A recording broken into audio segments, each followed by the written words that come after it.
Hey guys, welcome to another episode of the Kane Audio vlog, and it's Friday, time for another AMA where you can ask me anything and I will answer it in the following week's video. So if you have a question for me now, comment it below this video and I will do my best to answer it in next week's video. Before I start, let's start with some house admin. I can't even think what there is to say this week. What have I been doing this week? Done a couple of mix downs. If you do want me to mix down one of your tracks, please do get in touch. Pretty much everything you need, email address and whatever, is available at kaneaudio.com. What else have I done? Submitted a couple of tracks for some advert campaigns, which is pretty cool. I'll probably talk more about that at some point. What else have I done? Oh, had another track signed to Mau5trap, so keep your eyes peeled for We Are Friends Volume 8, I think we're on. Again, there'll be more on that at a later date, so I think that is pretty much all the house admin for this week. Yeah. So I'm going to jump straight in. Zombo setup tour, maybe. Yeah, I mean, there's not much of a setup to tour, I don't suppose. What have I got in here? Starting at the bottom, I've got the Proteus and the JV 1080. I've got the Samson equalizer, then a Moog. I've got a bunch of compressors like the 3630s that I've talked about before. I've got the SPL vitalizer, patch bay, some tuning modules. Yeah, I've got the ADDA digital converter. Yeah, there's various bits and pieces there that all sort of ties in with the setup, and then obviously my Moogs and everything. I've got the Keystation 88 here. I've got my Audient audio interface. I've got Mac keyboard and trackpad, and I've got, oh, you can't see it on camera, but I've got a PC keyboard and trackpad next to it. Oh, my Focal CMS65s, the Event Opals, which are my main monitors. I don't really use the Focals anymore. I used to sort of A/B between them when I first bought the Events. I kept the Focals because I had the Focals first and I was used to those. So I'd A/B between the two to sort of compare. Now I just pretty much use the Events. What else have I got? A couple of Rode mics over there. There's NT1As, which I quite like. The Behringer, I don't know, the budget microphones C1 and C3 or something like that. I've got another desk over there for laptop work if I have someone else in here working with me. There's a sofa just off camera behind me and cabinets full of crap. I got homemade valve preamps and things like that I dig out every now and then. I can see an NI machine, bits and pieces. Then behind you I've got a door. I'll probably show you all of this at some point. In fact, on that note, I'll probably show everyone around this studio at some point. It's just bad lighting in here. I've got a couple of lights set up for this filming, but if I turn the camera around it suddenly goes dark and you can't see anything. So that's one of the reasons why you're always sort of fixed on this angle. Plus, that part of the studio is pretty ugly, especially the door that's behind you, because when I built this studio, I built a room inside a room. What we're in is an industrial unit with big 4-meter high ceilings, and so I've built the room inside a room, and I left the door frame out because I was going to do a double door system. But I just never got round to building it because I didn't really need it in the end. But anyway, through that door you then hook a left. There's my recording booth, which I rarely use. It's got a drum kit, and if I'm totally honest, it's got mostly just crap I store in there. So yeah, but on that note, I am potentially moving this year. Probably not till around September. So I was thinking what I'll probably do is do a sort of weekly vlog type thing on how that build goes. It's going to be different. I'm not going to say anything yet because nothing is confirmed, but if it goes to plan, then it's going to be different. So it's not going to be an entirely fresh build from new. Some of it's going to be prefab, because I learnt my lesson building this place being a nightmare. So don't get your hopes up too high, but I thought it'd be quite interesting to sort of show the process in what I'm choosing, why I'm choosing it, and what I'm using and why I'm using it. So yeah. Rod Marconi, hi Dom, what plugins, if any, would be your essential go-to plugins, and can you suggest any that you would consider the most value for money? Many thanks. Essential go-to plugins. Well, if we're talking synths, I'm going to be honest and say I might be a bit biased here, because I've been fortunate enough to work on a lot of synths from sort of alpha stage and development stage. So things like Xfer Serum and Sonic Academy Anna 2 are great. I love the wavetable thing, and I love the fact that you can draw your own wavetables, so you can get really creative with sounds on top of your sort of standard subtractive layouts with your noise sources and filters and modulators and whatever. So I would say best bang for buck is both of those two. They're quite similar, so you don't necessarily need to have both. I would certainly only start with one and learn it. But both of those, I would say they're equally good and slightly different from each other, so they're not, but then they're not totally different. Do you know, I don't use that many soft plugins these days, and if I do, it tends to be those two. I mean, things like, you know, NI Massive is kind of essential to everything really. I use a lot of Razor, which is again Native Instruments. In terms of effects, I don't really go out the box too much. I kind of use Bitwig built-in reverbs and whatever, unless I'm, you know, tracking vocals or acoustic drums or something that I think really needs some real reverb. When it comes to electronic music, if you just want reverb on a synth, then it's going to sound inorganic anyway, because it's a synthesizer and it's not an organic sound, so you don't need an organic special reverb.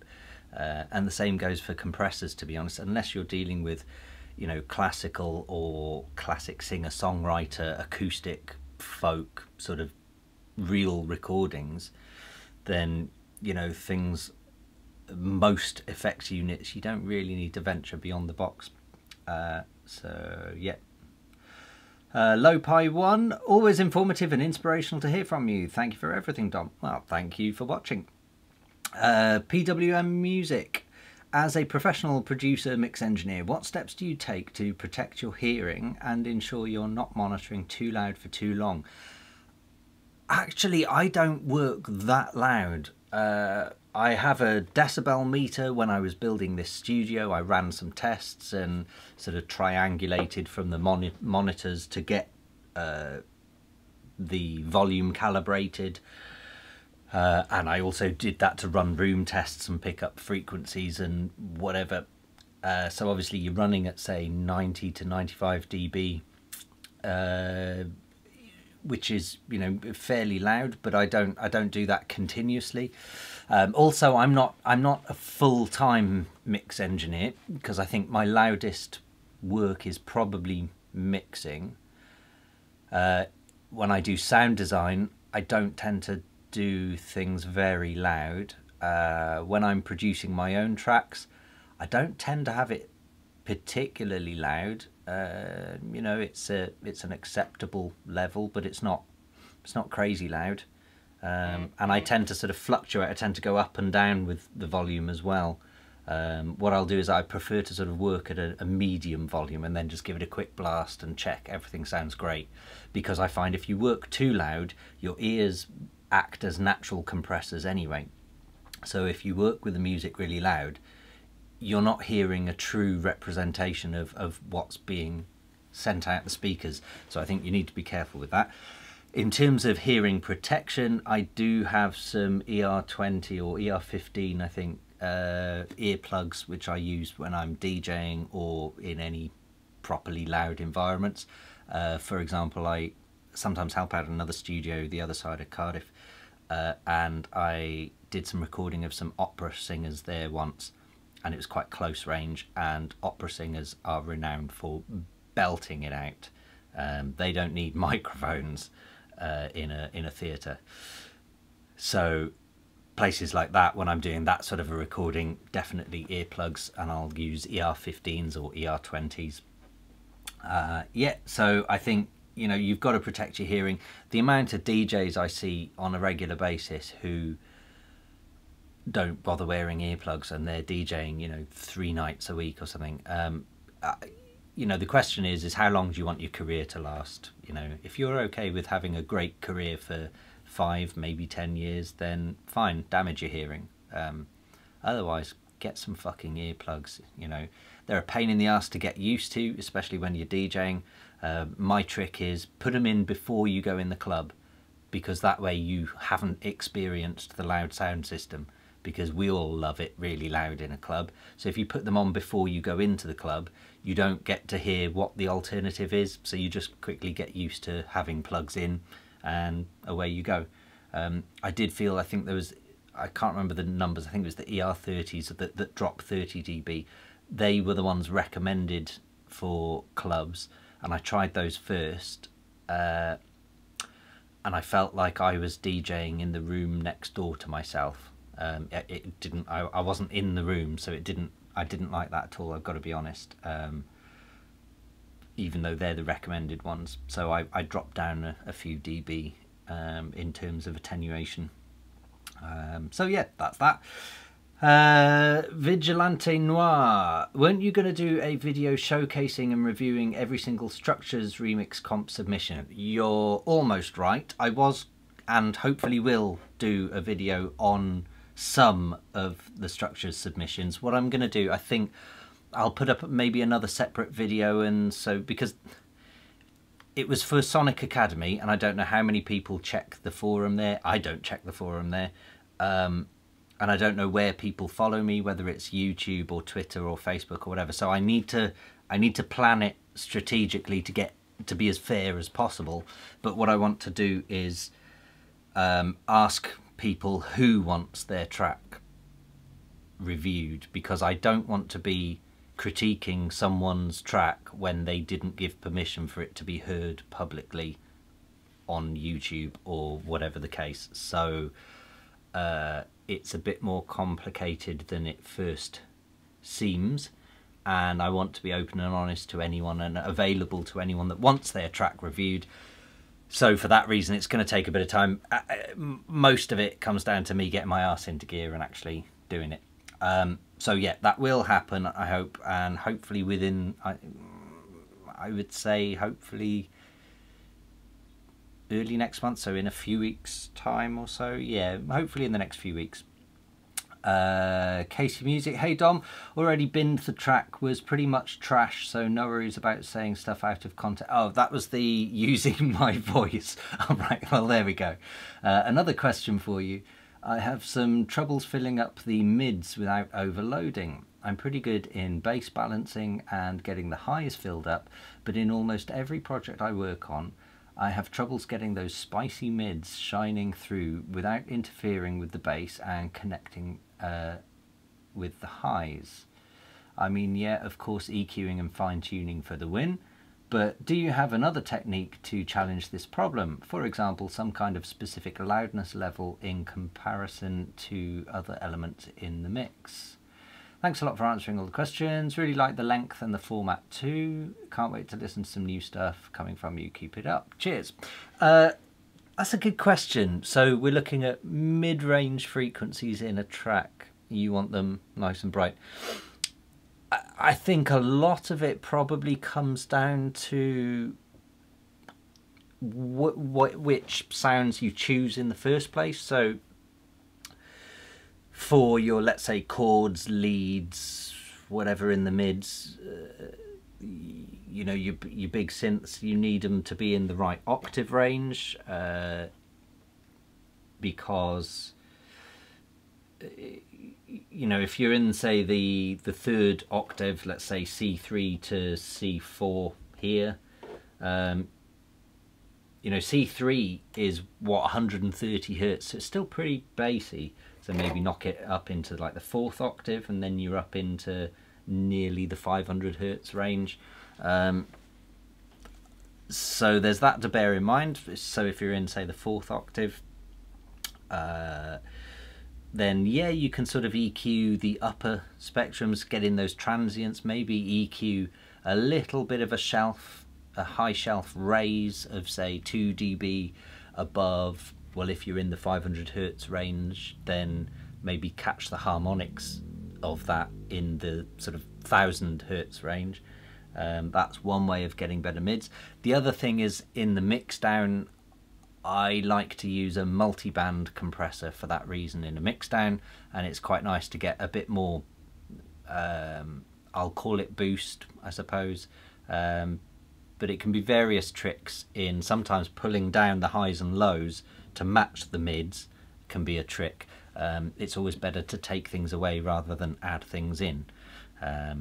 So yeah, that's kind of more of a mixdown and master thing usually. Don't worry about it too much in your production. And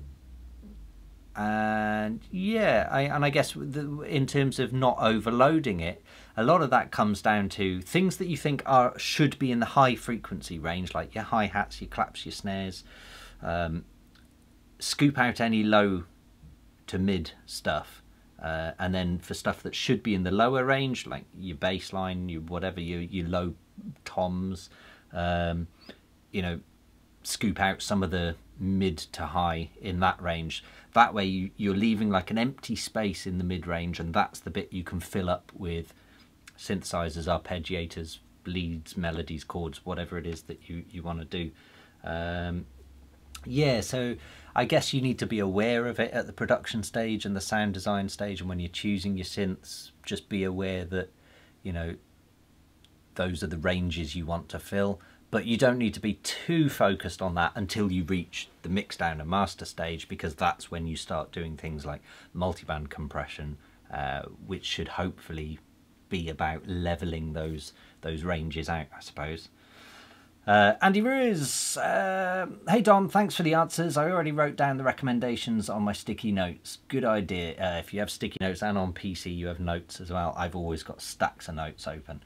Got some more questions for you. Do you have any hobbies outside of music stuff? Yes, too many. I have always, or for a long time, been into quadcopters. Before the days you could just buy an off-the-shelf quadcopter. I used to build like the old F40 types, and then the F450 and the F550 and so on. Yeah, so I've always liked quadcopters. I've always appreciated, I suppose is the word, good cinematography. And over the past few years, you know, with the camera I'm using here, for example, I have started to get into a bit of photography. Not in any good way, but just as a hobby. I like taking some pictures. In fact, maybe if I remember while I'm editing this video, maybe I can overlay a couple of quick snapshots. So I did in the last couple of weeks, for example, I went out at 3 o'clock in the morning to a lake in the middle of nowhere, just to try and get a picture of the Milky Way, and I went to the Roaches in the Peak District a few weeks ago, and got quite a nice picture of the sunset, and you can just about make out the moon.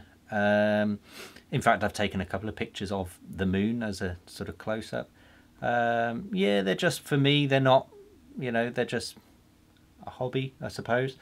I enjoy a lot of sort of outdoors stuff, so I used to do a lot of kayaking and rock climbing and climbing mountains. I love fast cars, performance cars, so last year, for example, I drove a couple of Audi R8s, Nissan GTR, Aston Martins, a couple of Lamborghinis, a Gallardo, yeah, various things. So I like driving fast cars and being an idiot in a car.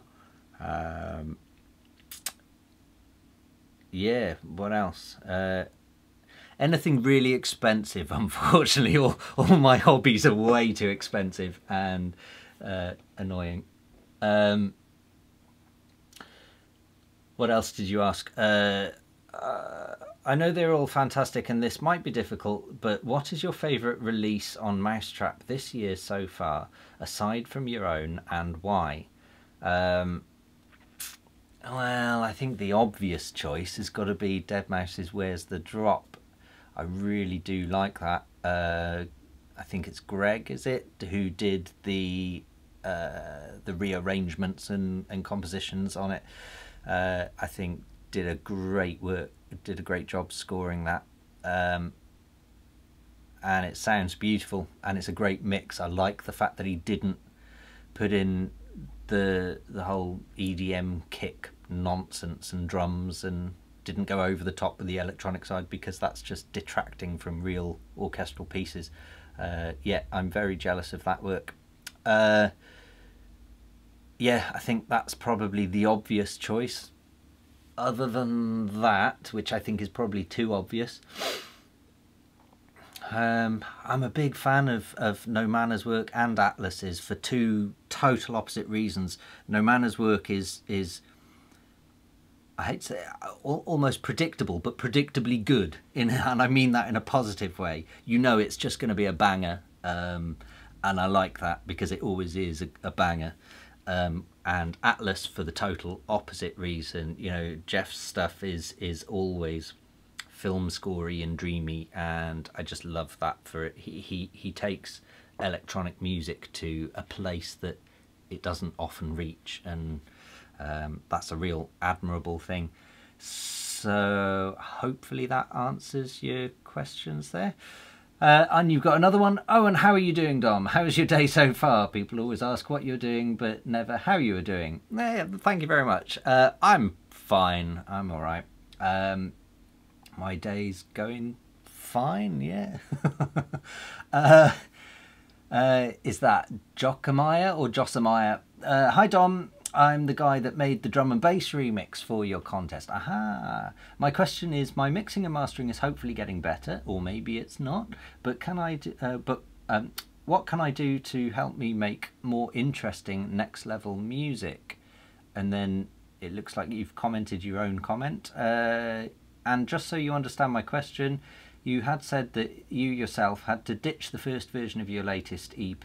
So what mindset did you have to get into, or what steps did you take to make sure it was the next level music Mau5trap expects?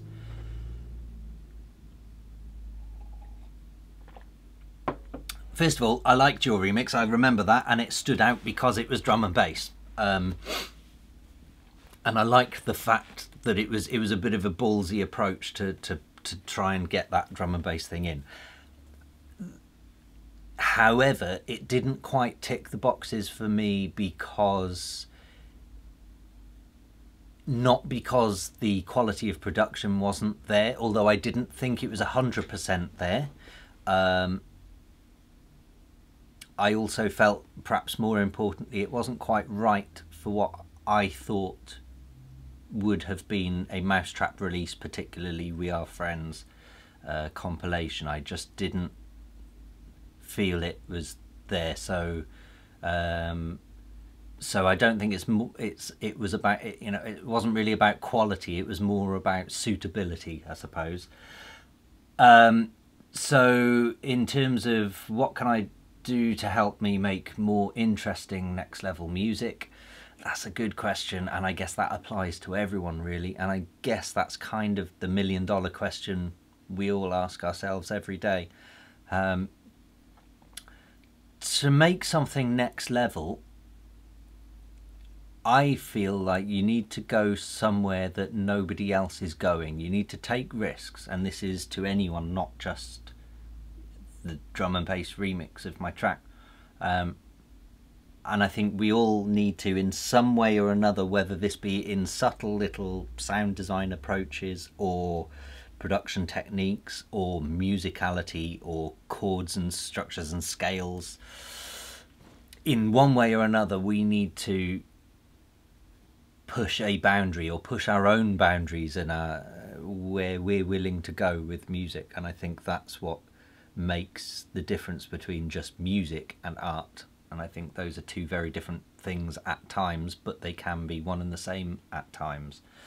I kind of feel like I'm talking shit there, but I guess what I'm trying to say is to make something next level, you need to do something that stands out, something that's different. That could be a completely obscene or abstract melody, or an obscene or abstract production technique or workflow or arrangement. You pick whatever it is, what's going to make you stand out. I guess that's the big question. And if you look at the guys who have sort of, let's talk about the guys who have appeared to jump into fame overnight. You know, the guys who have just gone from little known DJ, producer, whatever, working in the bedroom, to sudden megastar, whatever. You know, the key guys that jump out in our minds would be, well, Deadmau5 for a start. Skrillex would be another one. Feed Me would be another one. Avicii would be another one. You know, these are the guys, Martin Garrix, I guess. Although that one's maybe debatable for the reasons I'm about to hit. But for the most part, the guys who jump to stardom, you know, they're usually sort of pushing boundaries. You know, if you look at Deadmau5, he took what was essentially trance melodies and real musical ability and brought it down into the progressive house tempo and that range and genre, and so it sort of overlapped a multitude of genres, and that was pretty groundbreaking at the time. May not seem like it now because everyone and their dog has copied it. If you look at Skrillex, is probably the prime example. He took something that already existed, which was dubstep. Here in Britain, dubstep was pretty well known way before Skrillex. You know, especially in cities like Bristol and London, it had been going for years. But he took that and infused it with the sort of heavy metal type craziness, the American aggression type stuff, and made it into a whole new thing. So I guess if you're talking about making something next level, those sort of pioneer guys, they take two different sources and merge it and throw it into one, and I guess that's what they become known for. If you were to follow suit and do that exact, so for example, everyone who's tried copying a Skrillex bass line, they're never going to be next level. They're never going to stand out because they're not Skrillex. Skrillex already did that, so don't try and be Skrillex. So I guess that's probably the most important bit when it comes to making your music next level, is try and do something that no one else has done. And, you know, it's easy for me to sit here and say that. Doing it is an entirely different thing. So, yeah, in terms of my latest EP and the mindset and it not being right the first time round, a lot of that came down to the mix. A lot of it came down to... So I ended up sending it to the guys at Mau5trap. And Chris came back saying, it kind of sounds like a lot like what you've done previously. And I sort of re-listened to it. I sat on it for a week, didn't listen to it, and then listened to it a week later, and then listened to it and thought, oh shit, yeah, this I'm not pushing anything. I'm not doing anything new here. It was like I'd found a sound that worked for me and just stuck to it, and it was a bit too formulaic. Whereas the second version of the EP was radically different to stuff I'd done previously, but while keeping a theme, if that makes sense. So it wasn't going to shock anyone. So yeah, I can see my timer is at 29 minutes, so my camera's going to shut off any second now. So I'm going to just read. And it ran out while I was mid-sentence there. Right, so moving on. That means we have recorded half an hour of footage, so yeah, we're getting long. Another interesting, this is Cav, okay. Another interesting episode. I've been enjoying each one. The length of videos is good. That's good because we just hit 30 minutes. I actually prefer when they're longer. Great. And the chatty style makes it feel like a mate down the pub giving advice over a pint. That's a good thing, obviously. Yeah, I prefer that myself. In fact, I'm also in talks with a few people at the moment where, oddly enough, that sort of chatting to a mate down the pub thing, I did run a podcast. I did all of 3 episodes a few years ago, and that was pretty cool because it was essentially me and a mate from the industry having a chat. Well, I'm kind of thinking about doing a video version of that, so it's not quite an interview, but it'll essentially be me maybe having someone in here and sat on the sofa and get a couple of cameras on the go and just talk industry, basically. So it's not just me talking to a camera, it's 2 of us having a proper chat. So keep your eyes open for that. The bit about your obsession with music since birth was brilliant, very familiar too. So my question this time is, what was the job you were made redundant from, and how did you end up doing that instead of making music? So as soon as I turned 18, I wanted out of where I grew up from, like a lot of people. So I moved to the nearest, or to a city, it wasn't the nearest city, moved to the city and got myself a job in a call centre so that I could afford a flat and whatever. And I loved that. I loved working in a call centre because it was all people my age at the time. And yeah, it was a laugh. It was doing inbound customer service stuff, so it was pretty straightforward. There was no ringing up and bothering people. I don't think I'm cut out for that stuff. So yeah, so that was my job, and I sort of worked my way up. In fact, it was for a mobile phone company, so it was pretty geeky and techy. And then I moved into the tech support side, and then into training, and then into management, and then I moved to a couple of other call centres, the smaller call centres, so I was in operations. So yeah, that was the end job that I ended up in, just because I enjoyed it, and my work ethic was always, well, I've got a job, I may as well make the most of it and go for promotions and whatever. And yeah, so by the time I was like 21, 22, something like that, 23, I'd become operations manager for a fairly small call centre. Yeah, so that's what I was doing. How did you end up doing that instead of making music? Because nobody on earth can just decide one day, I'm going to make music and eat food. You don't get, it's one or the other. You get to eat food or you make music. You can't do both at the beginning. Which is why I took the redundancy option and realised, or worked out, I could kind of live for 3 months. If I really squeezed this, I could probably live for like, I can't remember what it was, maybe 4 or 5 months. And that was, whatever it was, nearly 15 years ago now. So I did all right, luckily, and I needed that hunger, literally, to start making it in the music industry. And not that I would advise anyone to quit their jobs and go, hey, I'm going to be a producer or whatever. There's a lot of luck as well as judgment in there. Yeah, so that was kind of my thought process. It was, got a bit of cash, let's see how long I can live. I reckon I can live for a few months on this. 15 years later, I'm still living on it. And I'm incredibly lucky and grateful for that. It's been a hell of a long journey. There's been ups and downs. Luckily, probably more ups than downs. And again, I'm incredibly grateful for that. But I don't think there is an easy route for anyone to get into the music industry, especially now. I mean, at least back then when I started, the internet was a kind of a new thing, so the scene wasn't really saturated. But then again, maybe, I guess it was probably harder back then to learn production, because people didn't have home computers, let alone laptops that could run all these things, let alone phones and iPads and shit. So who knows? Do you think you would have taken the plunge anyway, even without the payout? I don't think I could have.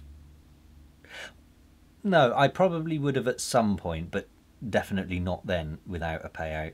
It was just one of those things that randomly happened. I was young, fit and healthy, didn't have a wife or kids or anything like that to think about, was sharing a flat with a mate of mine, and rent was pretty cheap, didn't really have many outgoings. I don't think I even had a car at that point, so there weren't really any commitments in life, so I thought I can squeeze this, or see how long I can squeeze this. So at that point in time, if it hadn't have been for the payout, no, I don't think I would have taken the plunge. However, as luck would have it, it was about 6 months after that that I then got offered a pretty good tour of Eastern Europe. So maybe something would have happened then, because I'd have probably either had to have handed in my notice or something along those lines. So the music would have always come first, but I had to be fairly sensible. And even that first tour, it wasn't big money or anything, so it was still sort of, well, I'll do this tour and I'll just eat beans on toast for 6 weeks or whatever. Those are kind of the commitments, I guess, a lot of people probably don't want to talk about, but those are the commitments. Guys like us in a creative industry, we kind of have to do that sometimes, especially if you're going self-employed. You kind of have to sacrifice a lot of things to get there, and sometimes you don't even get there in the end, but that's the way it is. Did you ever doubt that you could make it work? Oh yeah, I still do to an extent at times. There are times where I sort of start to think, am I doing the right thing? Especially as you get older in life and you start to think about things like retirement and pensions and stuff like that. Especially in the current economical climate.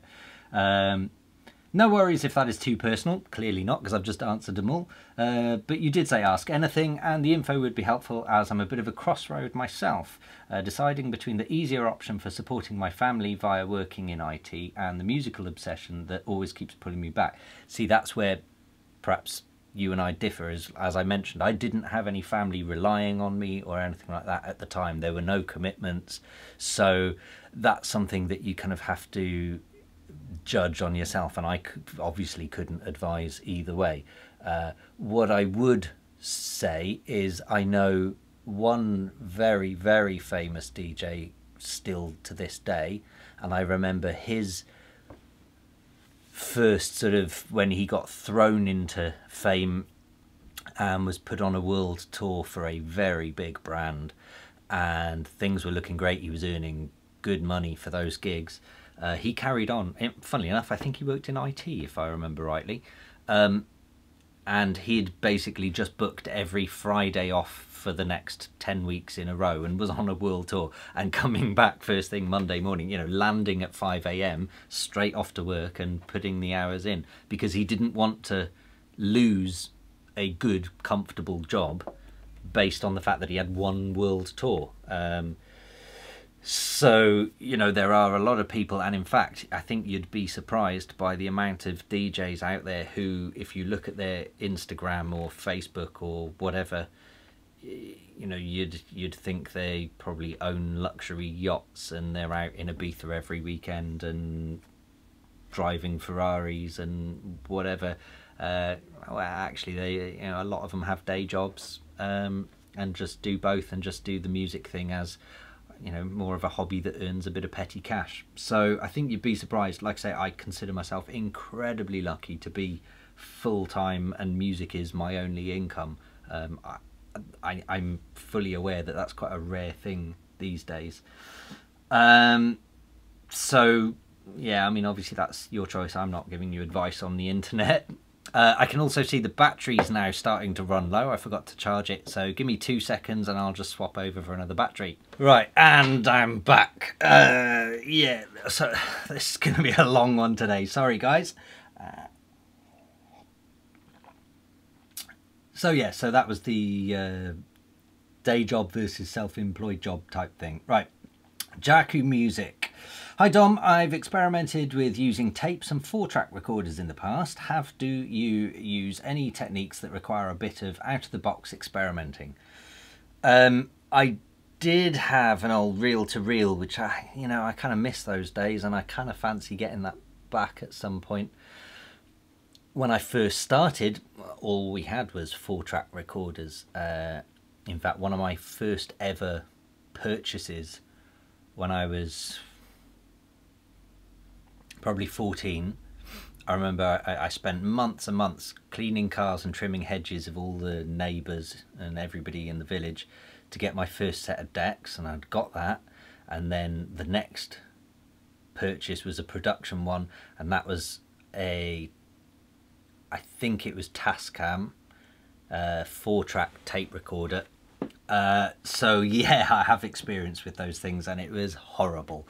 But stuff like reel-to-reel and proper tape, yeah, I'd quite like to. Do I have any or use any current techniques? Not really. I think the furthest I go outside the box is the stack of compressors you can see behind you and things like the Vitalizer and graphic EQ and bits and pieces. Sometimes I'll do like an audio in CV on the Moog or something like that, but yeah, I don't tend to do too much, mainly because inside the box is so great these days. You know, my upbringing was about cassette and stuff, so that's not really a novel thing for me to do these days. You know, it's like you see a lot of people using vinyl. Well, I had to lug kilos and kilos of vinyl around airports for a few years, so I don't see vinyl with rose-tinted glasses. I don't see it as this incredible thing. For starters, it sounds shit. And secondly, it's heavy as fuck, so why would I want to lug that around the world? So yeah, so I don't have these romantic views of outboard gear necessarily, but maybe I do with cassette. Maybe it's probably more trouble than it's worth. I don't know. Toppy 2K12. Hi Dom, I'm working on a remix and a doubt arose. If you have the entire or pieces of the song that you are remixing in one channel, should this channel, where the main song is, be directed to the master channel? Because the song itself was mastered by the artist who made it. I hope you understand my question. Well, if you have the entire song, then it's not a remix. That's a bootleg or something. So let's ignore that bit. It's not. You shouldn't have the entire song in any remix anyway, because that would be definitely the mastered version. If you have pieces of the song, again, if you're chopping up for a bootleg, let's call it. So let's say you're doing Kings of Leon, Use Somebody, and you want to use part of the breakdown of that song, so the bit without the drums, and you cut that up, you splice it into your production. What you're asking is, should I be sending that through to my master channel because you're mastering a master? To be honest, if you're cutting up someone else's track and you're sampling or whatever you want to call it, and you're sticking it in your own production, you should be building your own production around that anyway, so it should be okay to master a master because it's jumbled in with a bunch of other stuff anyway, so it's not too important.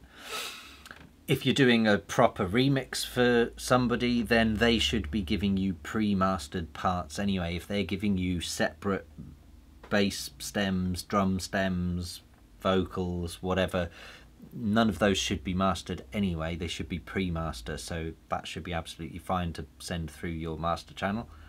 If for some obscure reason they were mastered, probably doesn't matter too much, because like I say, you're building your production around it, so if it sounds good, it sounds good.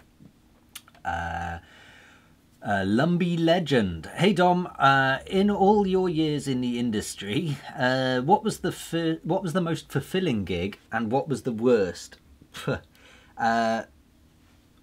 Most fulfilling gig. Do you know what? I've had a lot of very fulfilling gigs, but for different reasons. You know, obviously there are things like playing in Ministry of Sound, Space Ibiza. They're obviously fulfilling because they're legendary venues and brands. But then there are smaller ones, like I had a gig that will always stay in my memory, which was a purely selfish thing in Tallinn, Estonia. And it was a little club in like the basement of a building, and must have been 400, 500, 600 capacity. It wasn't a huge venue or anything. But it was low ceiling, dark basement, and they had 4 decks and mixer. And I remember managing, I can't remember the track now, but there was a track that had a big breakdown with a sound that got faster and faster through the breakdown. I can't remember what track it was, I'll have to dig that out. But at the absolute peak of that build-up, I knew I could hit AB loop and just keep it there, because everyone thought the drum beat was about to kick in, and I would hit AB loop, keep it there, and then hit beat, pull the wheel slightly back so the loop gets shorter and shorter, faster and faster, while also dropping in the vocal of my glitched out track on top. And then there would be my next track queued up, and there was something in there, so I knew I was using 3 decks. And this one gig, everything just was going amazing, and yeah, just technically I nailed it basically for that one epic breakdown. And I remember looking up and pressing to pull out the loop, and the drums kick in, and just seeing this sort of 400, 500, 600 people just bouncing to the beat perfectly. So there's lots of gigs I have that I have amazing memories of, stuff like that, just moments that I guess, you know, words can't really describe properly. In terms of worst gigs, I probably had a few of them as well, and probably blocked most of them out. Can I think of one now? Worst gigs. No, I mean, there have been gigs where maybe it was badly promoted. There's one I won't mention for obvious reasons, but it was in a very, very big venue, and it turned out they'd had a venue change at the last minute. They'd booked me and I think 2 other similar sized names, and they'd forgotten to put, I can't remember, there was some of us on some flyers and others on others, so it made it, the whole thing confused. But whatever, the promoters screwed up big time, and you know, this venue should have had probably 6,000 people, ended up with probably 600. So that was a bit shit, because there's nothing wrong to performing to 600 people if you're in a room that caters for 600 people. But if you're in a huge echoey arena and there's only 600 people, you know, you can't even see them, you're so far away on stage, so it's hardly an intimate environment. So there's been a couple of gigs like that, but nothing major, I don't think.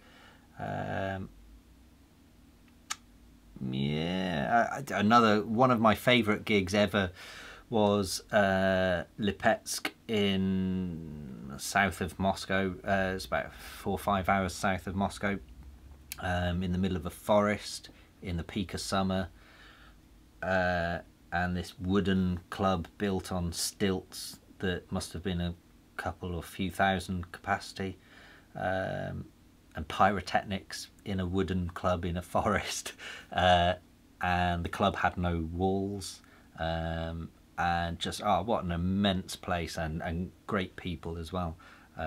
You know, that party just didn't stop for days. Great place to perform.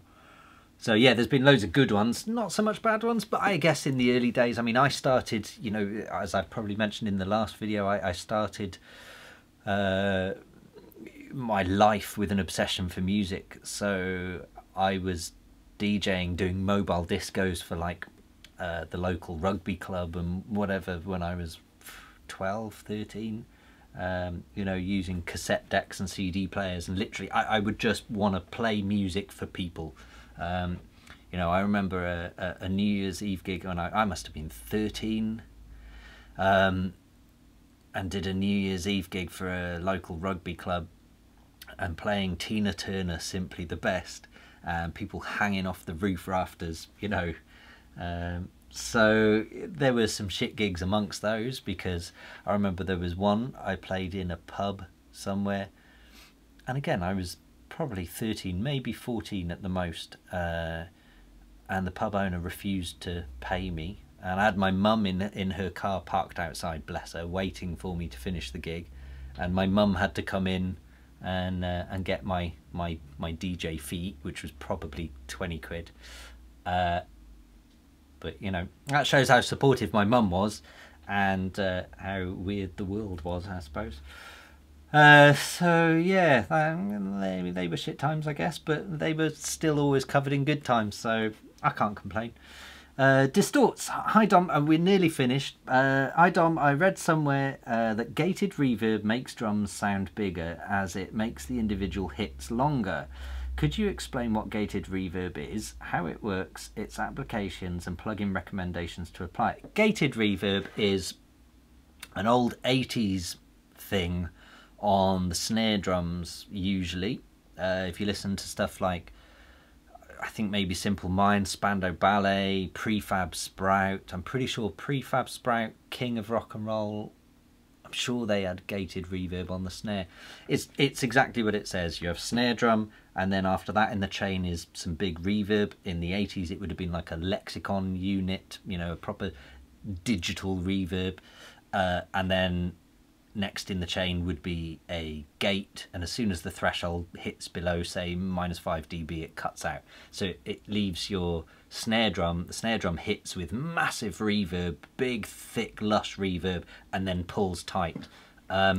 In this day and age, probably not needed. Maybe if you were going for like this 80s vibe, Eric Prydz type something or other, like some of his older stuff, maybe gated reverb would work on that. Yeah, I don't think it's really a thing these days. I don't know anyone who does gated reverb now, especially as we live in an age where